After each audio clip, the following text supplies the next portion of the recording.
అసలు శంకరాచార్యుల వారి అవతారము స్వీకరించి ఉండి ఉండకపోతే శ్రీరామనవమి, కృష్ణాష్టమి, సీతారామ కళ్యాణము, మహాశివరాత్రి ఈ తిథులు లేవు.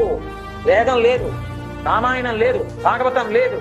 మీరు నేను ఇలా గుళ్ళో కూర్చోవడం ఉండదు, ప్రవచనం చెప్పుకోవడం ఉండదు. శంకర భగవత్పాదుల అవతార స్వీకారము చేసే వాటికి లోకంలో ఉన్నటువంటి స్థితి అటువంటి స్థితిలో ఏ రాసు ప్రాపకం లేకుండా తనకు తానై ఒక్క వ్యక్తి సత్యదండాన్ని చేతపట్టి భరతఖండం 4 చెరగుల సన్యాసాశ్రమ ధర్మ ప్రకారం పాదచారి అయి పర్యటించి అవైదికమైనటువంటి వాదనలన్నిటినీ ఖండించి మళ్లీ సనాతన ధర్మ వైభవాన్ని పునరుద్ధరించి సనాతన ధర్మాంతర్గతమైనటువంటి అద్వైత సిద్ధాంతాన్ని ఆవిష్కరించిన మహాపురుషులు శంకర భగవత్పాదులు.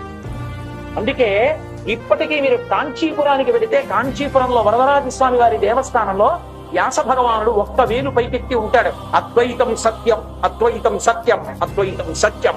శంకరుల చేత వేదాంతర్గతముగా ప్రబోధింపబడిన అద్వైత సిద్ధాంతము పరం సత్యము అని వ్యాసుడు చాటి చెప్తూ ఉంటాడు వరదరాజస్వామి. వారు పెట్టిన భిక్ష ఇవాళ మిగిలిన తిథుల్లో మనం చేస్తున్నటువంటి ఈ ఆరాధనలన్నీ వారే లేకపోతే సనాతన ధర్మం కుడిగట్టిపోయింది.